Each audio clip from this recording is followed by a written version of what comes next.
Hello guys, मैं लीना कुमारी, आप सभी का स्वागत है आपके channel tension free paper time में। बच्चों कैसे हैं आप? आई होप आप सभी अच्छे होंगे और अच्छे से प्रिपरेशन कर रहे होंगे।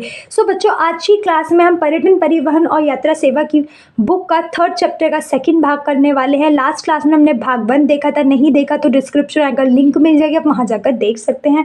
सो चलते हैं अपनी क्लास की। और वीडियो को स्टार्ट करने से पहले, वीडियो पर पहली बार है तो प्लीज़ लाइक, शेयर, सब्सक्राइब करें। ऐसे इंफॉर्मेटिव वीडियोज़ चैनल पर आपको मिलती रहती है।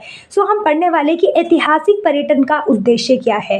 पहले हम ऐतिहासिक चीज को समझते हैं, क्या क्या चीजें ऐतिहासिक होती है। जो भी हमारा इतिहास होता है, किसी भी चीज से जुड़ा होता है, उसे हम इतिहास में रखते हैं। और पर्यटन क्या है? एक प्रकार से यात्रा होती है बच्चों। अब यात्रा का ऐतिहासिक चीज से जुड़कर उसका पर्यटन का क्या उद्देश्य होता है, वो क्यों हमारे इतिहास से जुड़ती है, इसे समझना है हमें इस टॉपिक के अंदर। सो चलते हैं पहले पॉइंट्स की ओर। पहला पॉइंट है, पढ़े हुए ज्ञान को पुष्ट करने के लिए वास्तविक स्थान पर जाकर स्मारकों को देखकर उसके अंगों को समझना तथा कलाकारों की वास्तविक शैली का प्रत्यक्ष ज्ञान करना। बच्चों, जितना भी हमारा ऐतिहासिक पर्यटन का जो उद्देश्य होता है, वो क्या करता है? पढ़े और ज्ञान जो भी हम किताबों में पढ़ते हैं या फिर न्यूज़पेपर के द्वारा, किसी भी सोशल मीडिया के द्वारा कहीं पर भी पढ़ते हैं या सुनते हैं, उसकी पुष्टि करने का कार्य होता है। साथ ही उसके वास्तविक स्थान, मतलब वो स्थल या वो स्मारक या कोई भी घटना जो इतिहास से जुड़ी हुई है, उस स्थल पर जाकर उस चीज़ के बारे में जानना। जैसे हम कोई स्मारक के ऑप्शंस ले लेते हैं, स्मारक के पास जाकर उसकी कौन सी शैली है, उसके क्या क्या अंग है, वो किसने बनाई थी, कब बनाई थी, ये सारी चीज़ों का प्रत्यक्ष रूप से, डायरेक्ट रूप में उसका ज्ञान प्राप्त करने का कार्य किसका होता है? ऐतिहासिक पर्यटन का उद्देश्य होता है। नेक्स्ट है, ऐतिहासिक स्रोतों की जानकारी प्राप्त करना होता है। ऐतिहासिक स्रोत जो भी उस स्थल से जुड़े हुए हैं या उस जगह से जुड़े हुए हैं, उनकी जानकारी प्राप्त करना होता है। सेकंड है, संग्रहालयों में विकास का क्रमिक स्वरूप देखना। भाई, संग्रहालयों में क्या होते हैं? बड़े बड़े संग्रहालय वो होते हैं जहाँ पर हम उस अवशेष को रखते हैं जो इतिहास से जुड़ी होती है, उसको देखना और उसका विकास करना कि भाई जो भी स्थल से किसी भी चीज़ के अवशेष है उसको और विकास करना, उसको उसी क्रमिक रूप में बनाए रखने पर भी सरकार कार्य करती है संग्रहालयों के लिए। नेक्स्ट है हमारा, लिपि का प्रत्यक्ष ज्ञान प्राप्त करना तथा अभिलेखों और हस्तशिल्प लिपियों को पढ़ना। जो भी हाथ से लिखी गई है, जिसे हम हस्तशिल्प लिपियाँ कहते हैं, जो हाथ से लिखी गई है, उनको ज्ञान रूप से डायरेक्ट और इनडायरेक्ट वे में उनको उन अभिलेखों पर पढ़ना, चाहे वो किसी भी भाषा में लिखी हो। ठीक है। नेक्स्ट है, चित्रकला द्वारा रंगों के मेल, चित्रों का सौंदर्य, शैली आदि देखना। भाई, जो भी चित्रकला की गई है उसके अंदर क्या रंगों का मेल है, वह इसी रंग के क्यों किए गए हैं, चित्रों का सौंदर्य वो उन कलरों से और अच्छे से उभर कर आता है और किस शैली से बना है, आदि चीज़ों का उसके बारे में पता करना भी एक ऐतिहासिक पर्यटन का उद्देश्य होता है, उस स्थल से जुड़ी हुई चीज़ों को। नेक्स्ट है, मूर्तों के वास्तविक स्वरूप तथा शैलीगत पहचान होना। जब भी कोई स्थल होता है, कोई भी धर्म स्थल हो गया, उनकी मूर्तियों का वास्तविक चित्र का स्वरूप देखना और साथ ही वो शैली किस शैली से बनी गई है उसकी पहचान करना भी एक ऐतिहासिक पर्यटन का उद्देश्य होता है। नेक्स्ट है, लोगों से पूछकर तथ्य की पुष्टि करना। जो भी उस स्थल से जुड़े हुए हैं, वहाँ के जो मूल निवासी स्थायी लोग हैं, उनके बारे में उस स्थल के से पूछ कर कि हाँ भाई यहाँ ये स्थल है और यहाँ पर ये चीज़ें होती है, तो वो लोग बोलते हैं हाँ भाई होती है। जैसे हम वृंदावन ले लेते हैं, वहाँ पर रंगोली बनाई जाती है, तो वहाँ के जितने भी लोग हैं उनसे पूछना और उसकी जो वो लोग कहते हैं और उस धर्म से जो अवशेष मिलते हैं उसकी दोनों के द्वारा पुष्टि करना भी एक ऐतिहासिक पर्यटन का उद्देश्य होता है। नेक्स्ट है, परंपराओं के द्वारा इतिहास की जानकारी प्राप्त करना। जितनी भी परंपराएं मनाई जाती है उस स्थल पर, उन सभी परंपराओं के द्वारा इतिहास की जानकारी करना कि यहाँ पर किस तरीके से रीति रिवाज मनाए जाते थे, क्या पहनावा था और क्यों मनाए जाते हैं, उन सभी चीज़ों का ज्ञान प्राप्त करना इतिहास के द्वारा किया जाता है। नेक्स्ट है, ऐतिहासिक भ्रमण में दर्शनीय सामग्रियाँ। अब हम समझने वाले हैं कि ऐतिहासिक इतिहास के अंदर ऐसी भ्रमण करने की, मतलब कि देखने की, यहाँ पर यात्रा करने की कौन सी दर्शनीय सामग्रियाँ होती है। पहला है ऐतिहासिक स्थान। ऐतिहासिक मतलब इतिहास से जुड़े स्थान। कोई भी ऐतिहासिक स्थान को देखता है, चाहे वह किसी भी काल के हो। पर्यटक क्या करते हैं, उससे जुड़ा हुआ कोई भी इतिहास होता है किसी भी चीज़ से, उसको देखता है और अपने ज्ञान की वृद्धि करता है, और वो स्थान इतिहास का कोई भी हो सकता है। नेक्स्ट है उत्खनन स्थलों को देखना।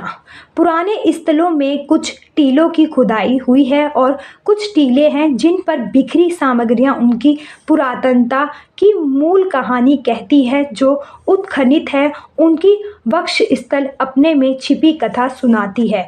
उत्खनन मतलब खोदते हुए जो चीज़ें मिलती हैं उसकी सामग्रियां होती है बच्चों, और वो क्या करती हैं, जब भी अभी कुछ समय से खोदा जा रहा है किसी भी इतिहास चीज़ को, अगर हम जाकर खोजते हैं या फिर वहाँ पर कोई भी कार्य उत्पन्न हो करने के लिए उस जगह को साफ़ किया जाता है या खोदा जाता है, तो उससे जो निकली चीज़ें होती है वो भी आज कहीं ना कहीं अपने इतिहास की चीज़ों का व्याख्यान करती है। कि जैसे हमें खोदते वक्त कोई शिल्पकार मिल गया या फिर कोई मोती मिल गया या फिर कोई सिक्का मिल गया, तो वो कहीं ना कहीं वो चीज़ें अपने इतिहास के बारे में बयां करती हुई दिखाई देती है। नेक्स्ट है स्मारक। सभ्यताएं समाप्त हो गई पर अपना अवशेष धरती पर स्मारक के रूप में आज भी छोड़ गई है। ये प्रत्यक्ष रूप से पुरानी याद जहाँ जगाते हैं वहीं आमने सामने कला का पाठ पढ़ते हैं। कोणार्क के सूर्य मंदिर को चित्रों और पेशियों के माध्यम से चाहे कितना भी समझना चाहे उससे वह स्पष्टता नहीं होती जो प्रत्यक्ष देखने से मिलती है। स्मारक क्या होती है बच्चों? एक तरीके से इमारतें होती हैं। अगर हम इमारतों की बात करते तो आज चाहे हमारा इतिहास पहले जैसा नहीं है, पर इतिहास की अगर हम खोज करते हैं तो हमें बहुत सारे धरती के अंदर से अवशेष देखने को मिलते हैं, या फिर हम कह सकते हैं बहुत सारी स्मारकें जो हमारे इतिहास से जुड़ी हुई है वो कहीं ना कहीं अपनी पुरानी यादें, पुराने विचार, पुरानी परंपरा, ये सारी चीज़ें आज भी वो कहीं ना कहीं छोड़ के गई है। सबसे अच्छा उदाहरण कोणार्क का सूर्य मंदिर है, जहाँ पर बहुत सारी पेशों के माध्यम से, चित्रों के माध्यम से, या हम कह सकते हैं स्मारक के माध्यम से बहुत सारी चीज़ें उस पर उकेरी गई है। परंतु हम कह सकते हैं कि जो चीज़ें हम वहीं जाकर स्थानीय रूप पर जाकर अपनी सर्च करते हैं या चीज़ों को समझते हैं वो बड़ी आसानी से समझ आ जाती है। परंतु वही चीज़ अगर हम किसी किताब में पढ़ते हैं या फिर हम यूट्यूब पे देखते हैं या फिर क्या कहते हैं मीडिया के द्वारा किसी चीज़ से हम देखते हैं, तो वो जो ज्ञान हमें इच्छा अंदर से जागृत होती है उसको स्पष्ट रूप से या फिर वहीं जाकर देखने की वो तृप्त नहीं हो पाते और ना ही उसे अच्छे से समझ पाते। ठीक है बच्चों। नेक्स्ट है मूर्तियाँ। बिखरी मूर्तियाँ ज्ञान की साधन है। कुछ इतनी प्रमुख है कि उनका उल्लेख ग्रंथों में पढ़कर देखने को मन ललचाता रहता है। गया मंदिर के किनारे बने वेदिका पर की कला दर्शक देखकर अपने अनुसार इसका ज्ञान करता है तथा अर्थ निकालता है। मूर्तियाँ भी एक तरीके से हमारे इतिहास से जुड़ी होती हैं। बिखरी हुई मूर्तियाँ ज्ञान का एक साधन होती हैं। ये प्रमुख तरीके से ग्रंथों के लेकर मूर्तियाँ उकेरी जाती है, या फिर हम कह सकते हैं ग्रंथों के द्वारा उस मूर्ति के कुछ ना कुछ ज्ञान से जोड़कर हम देख सकते हैं। सबसे बड़ा जो उदाहरण है वो हमारा गया मंदिर है, जहाँ पर वेदिका या हम कह सकते हैं वेद पुराण सारी चीज़ें वो एक तरीके से उस कला के अंदर उकेरी गई है। जैसे हम एग्जाम्पल के तौर पर अक्षरधाम मंदिर ले सकते हैं। ये हमारा कहीं ना कहीं इतिहास एक ऐसी वास्तुशिल्प कला के रूप में उकेरा गया है जो हमें हर चीज़ के बारे में बताता है। वहाँ आपको पूरा भगवद गीता देखने को मिलेगी, रामायण देखने को मिलेगी, अन्य बहुत सारी ऐतिहासिक चीज़ें जो स्मारक हैं वो आपको उस मंदिर में देखने को मिलेंगे। और इसी तरीके से मूर्तियाँ भी एक महत्वपूर्ण रोल निभाती है। जब पर्यटक किसी चीज़ को देख लेता है तो उसे उसको रुका नहीं जाता कि वो उस स्थल पर जा अभी ना जाए या कुछ समय बाद जाए। मतलब जो उसकी इच्छा होती है मन की उसे देखने की, जो विलक होती है वो वहीं पर जाकर समाप्त होती है और उसे देखने के लिए पर्यटक अपनी यात्रा करता है। और ये भी एक तरीके से हम कह सकते हैं कि भ्रमण का एक कारण है जिसे देखने के लिए भारी मात्रा में पर्यटक आते हैं और यात्रा करते हैं। नेक्स्ट है चित्रकलाएं। अजंता जाकर भ्रमणार्थी वहाँ की गुहा मतलब गुफाओं में उत्खनित चित्रों को ना देखे तो उसके जाने का वहाँ कोई लाभ नहीं है। यह कलाएं प्रत्यक्ष देखने से कला कौशल आदि का एक साथ ज्ञान देती है। बच्चों कहने का तात्पर्य ये कि चित्रकला भी एक महत्वपूर्ण भूमिका निभाती है। सबसे बड़ा उदाहरण हमारी अजंता की गुफा है जहाँ भारी मात्रा में पर्यटक घूमने जाते हैं। गुफाओं में बनी उत्खनित जितनी भी चित्रें बनाई जाती, किसी भी शैली से बनाई जाती है, उकेरी जाती है, अगर हमें एक ही जगह पर सारा ज्ञान हमें वहाँ मिल जाता है। नेक्स्ट है हमारा संग्रहालय। प्रत्येक ऐतिहासिक स्थल पर संग्रहालय है। कुछ राज्य सरकार द्वारा, कुछ केंद्रीय सरकार द्वारा स्थापित हैं। उनको देखना ब्रह्मांडों का लक्ष्य होता है। संग्रहालय बच्चों जहाँ पर किसी भी इतिहास के अवशेष रखे जाते हैं। हर एक पर्यटक का सपना होता है कि उस स्थलों को देखने का। वो स्थल पर चाहे राज्य सरकार संग्रहालय बनाए, चाहे केंद्र सरकार संग्रहालय बनाए, वो वहाँ पर बनाती है और इतिहास के अवशेषों को संरक्षित करने के लिए उन स्थलों पर भारी मात्रा में पर्यटक आते हैं। तो उसका भी ध्यान रखने का कार्य हमारी केंद्र सरकार, राज्य सरकार संग्रहालयों में करती है। नेक्स्ट है नगर वसाव। पटना जाकर सभी कोई पुराना पाटलिपुत्र देखने के लिए कुम्हार, बुलंदी बाग आदि स्थानों पर अवश्य जाना चाहेंगे। इसी प्रकार फैजाबाद जाने वाला अयोध्या का प्राचीन नगर देखता ही है।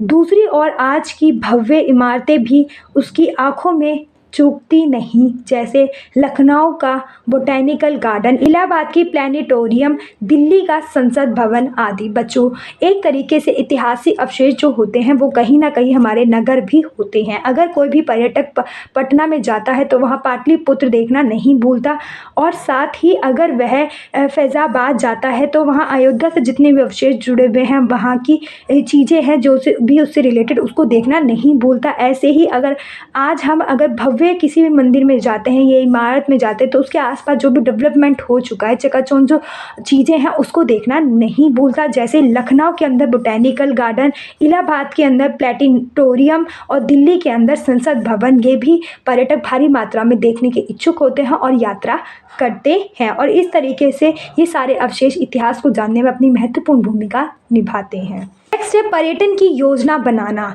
जिस भी जगह पर जा रहे यात्रा करने के लिए उसकी योजना बनाना है। ऐतिहासिक पर्यटन की योजना बनाने के लिए वहाँ की जानकारी आवश्यक है। उचित परिस्थिति तथा मौसम ही योजना बनाती है। जब भी हम कोई योजना बनाते हैं तो हम उचित मौसम देखते हैं और वहाँ पर तभी जाते हैं। जैसे सर्दी का मौसम है और ऐसी कौन सी जगह है जहाँ पर सर्दी होगी और अच्छा ठीक ठाक नॉर्मल सा मौसम होगा, पर्यटक वहाँ उस स्थल पर जाना पसंद करते हैं। ऐसे ही अगर हमें ऐतिहासिक स्थल पर जाना है तो हमें एक योजना बनानी पड़ेगी उचित मौसम के आवश्यकता के अनुसार, तभी हम वहाँ से चीज़ों को देख पाएंगे और जानकारी उचित इकट्ठी कर पाएंगे। और उस स्थल की हमें पूर्ण जानकारी होनी चाहिए, तभी हमें एक कुशल परियोजना बना पाएंगे उस स्थल की जहाँ पर हम जा रहे हैं। नेक्स्ट है मौसम के हिसाब से योजना की तैयारी करनी पड़ती है। इसके लिए सामान्य मौसम ही ठीक होता है जिसमें घूमने में कठिनाई नहीं होती। यह जानना है कि कितना व्यय मतलब खर्च करना आवश्यक है, तभी उस हिसाब से योजना बनाई जाए। हम किसी भी मौसम के अंदर घूमने जाते तो सबसे अच्छा जो बेहतर मौसम होता है वो सामान्य मौसम होता है, ना सर्दी ना गर्मी, उसमें जाना चाहिए। वहाँ पर हमें घूमने में भी कोई कठिनाई नहीं होती और साथ ही कम खर्च होते हैं। और जितना भी हम चाहते हैं कि हाँ इतने पैसों में हो जाना चाहिए, उतने पैसे में हो भी जाता है और हम अच्छे से उस योजना को पूर्ण रूप से बना पाते हैं और घूम पाते हैं। नेक्स्ट है पर्यटक की उम्र और रुचि का भी ध्यान पर्यटक गाइड को रखना होता है कि उन्हें उब ना हो। उब न मतलब कि उन्हें इरिटेशन ना हो, या फिर उस स्थल पर वो पर्यटक जाना नहीं चाहता पर किसी न किसी रीज़न से जा रहा है, या फिर उसका मन नहीं है, या फिर उसे इंटरेस्ट नहीं आ रहा उस स्थल का। तो जब भी गाइड को चुनते हैं या फिर किसी भी पर्यटन स्थल को चुनते हैं तो हम क्या चीज़ को देखते हैं, उसकी उम्र और उसकी रुचि ज़रूर से ध्यान रखते हैं किसी भी स्थल पर जाने से पहले। नेक्स्ट है इसके बाद यात्रा का स्थान, उसकी विद्या, समय आदि का तय करने पर यात्रा विधि को प्रारंभ करते हैं। किन साधनों से वहाँ जाना है, इसके लिए यात्रा की रीति तय की जाती है। अधिक लोगों के लिए बस की यात्रा अच्छी रहती है क्योंकि वह ठीक जगह तक दर्शक को पहुंचाती है तथा इसमें आवश्यक सामान भी ले जा सकती है। बच्चों अगर हम किसी भी ऐसे स्थल की यात्रा करने की बात करें जहाँ पर बहुत सारी पर्यटक जा रहे हैं तो वहाँ पर हमें बस की यात्रा करनी अच्छी मानी जाती है। साथ ही हमें उनकी रुचि और उम्र के बारे में पता होता है तो हम अच्छे से उन्हें जानकारी दे पाते हैं। और हमें जब भी योजना बनानी चाहिए तो हमें ट्रांसपोर्ट का ध्यान रखना पड़ता है कि भाई हम किस ट्रांसपोर्ट से जाएंगे और क्या कहाँ पर रुकेंगे, कहाँ पर से दोबारा उसको दूसरी बस या जिस भी ट्रांसपोर्ट को हमें चेंज करना, उन सभी का ध्यान रखते हुए विधिपूर्ण ही हमें कोई भी यात्रा करनी चाहिए। ठहराव की भी सूची बना ली जाती है। ठहराव मतलब कहाँ पर रुकेंगे, जगहों को देखना है, इससे संबंधित अधिकार को सूचना दे दी जाती है जिससे वहाँ वह भी पूर्व व्यवस्था से मौजूद रहे। जैसे संग्रहालय को देखने हेतु पूर्व सूचना देने पर सिक्के आदि को मुख्य केंद्र से निकाल कर वह बाहर रख तथा लेक्चर गाइड को भी मौजूद रखते हैं जो पूर्ण जानकारी दे सके। अगर हम किसी भी स्थल पर जा रहे हैं और हमें पता है कि वहाँ पर हमें किस जगह के बारे में जाना है या कहाँ रुकना है और कौन से स्थल पर कब और किस समय रुकना है या किस जानकारी की प्राप्त करते हैं, तो इससे क्या होता है, वहाँ जाने वाले व्यक्ति को भी आसानी होती है और जो जा रहा है उसे भी आसानी होती है। और अगर ऐसा कोई भी स्थल है जो ऐतिहासिक है, उस स्थल पर उस चीज़ों के बारे में, अवशेषों के बारे में जानते हैं या सिक्कों के बारे में जानकारी है, तो हम गाइड को भी बुला के रखते हैं जिसके वजह से वो यात्रा बड़ी पूर्ण रूप से सफल हो पाती है पर्यटक के द्वारा। और इस तरीके से ही एक पर्यटन की यात्रा करने के लिए एक पूर्ण और अच्छी पर्यटक को योजना बनानी चाहिए। नेक्स्ट है सरकारी सुविधाएं। ऐसे पर्यटकों के लिए किराए की बसें पर्यटन विभाग सस्ती दरों पर देती है। बच्चों, कहने का तात्पर्य है कि अगर सरकार की जो सुविधाएं मिलती है, कोई भी जो पर्यटक यात्रा करता है तो उन्हें क्या मिलता है, पर्यटन विभाग की तरफ से उनकी सस्ती दरों पर उन्हें बसें प्राप्त हो जाती है। कम पैसों में वो उस पर्यटन स्थल की यात्रा कर पाता है। नेक्स्ट, समूह में यात्रा करने पर रेल के किराए में एक मार्ग भाड़े की छूट मिल जाती है। बहुत सारे समूह में यात्रा कर रहे 10-15 रूप में, तो जो रेल है वहाँ से जो यात्रा की जाती है तो एक तरफ का किराया लगता है और एक तरफ का किराए में छूट मिल जाती है। नेक्स्ट, यदि 15 या इससे अधिक संख्या में लोगों को यात्रा करनी है तो एक गाइड के किराए की छूट प्राप्त हो जाती है। अगर 15 या समूह में अधिक लोग हो तो एक प्रकार से एक गाइड होता है जो उसे हर चीज़ के बारे में बताता है, तो उसकी भी छूट उन्हें मिल जाती है गवर्नमेंट की साइड से। नेक्स्ट है, एक ही स्थान से चलकर पर्यटन टिकट उपलब्ध कराए जाते हैं जिन पर ऐसे निर्दिष्ट स्थान की यात्रा विभिन्न गाड़ियों द्वारा की जा सकती है। मतलब कि एक ही इस जगह पर बहुत सारे पर्यटन स्थल है तो एक ही यात्रा के परिवहन से यात्रा की जाती है उस सारे पर्यटन स्थल पर। मतलब मान लेते एक यहाँ पर है, कुछ दूरी पर यहाँ पर है, तो वो एक चक्कर के रूप में कुछ यहाँ पर है कुछ यहाँ पे, तो एक ही बस यात्रा जो होती है हमारी, वो एक तरीके से एक ही बस के द्वारा हम उसकी पूर्ण यात्रा कर सकते हैं। गवर्नमेंट की साइड से छूट मिल जाती है। ठीक है। नेक्स्ट, विशेष यात्रियों की संग्रहालय आदि में टिकट की छूट मिलती है। जो भी भारी मात्रा में पर्यटक घूमने जाते हैं तो उन यात्रियों को संग्रहालय देखने में उनको छूट मिल जाती है टिकट के अंदर। नेक्स्ट है, ऐसी यात्राओं के सहयोगी निर्देशक के अवकाश की कार्यविधि में गिनत है। बच्चों, जितने भी यात्री है सहयोगी होते हैं, जो भी पर्यटकों को गाइड करते हैं, निर्देश देते हैं, उनको कार्यविधि में गिनते हैं कि भाई हाँ इतनी जगहों पे वो पर्यटक घूम के आया है, उसमें उसको गिना जाता है। नेक्स्ट है, इन्हें बहुमूल्य वस्तुएं तथा सुरक्षित स्थान देखने की सुविधा दी जाती है जो साधारण सुलभ नहीं है। ऐसे जो भारी मात्रा में घूमने जाते हैं और जिन्हें गवर्नमेंट सपोर्ट करती है, उन लोगों को बहुमूल्य, जो बहुत ही पैसों को देकर उस स्थल तक पहुंचती है या सुरक्षित यात्रा प्रदान कराने में हमारी गवर्नमेंट उनका साथ देती है। जो साधारण व्यक्ति जैसे मैं और आप, कोई भी वहाँ पे जाएगा तो गवर्नमेंट वो सारी चीज़ें नहीं करेगी, परंतु अगर हम समूह में जाते और हर जगह घूमते तो उसमें हमारी गवर्नमेंट सपोर्ट करती है और वो साधारण व्यक्ति के लिए सुलभ नहीं होती।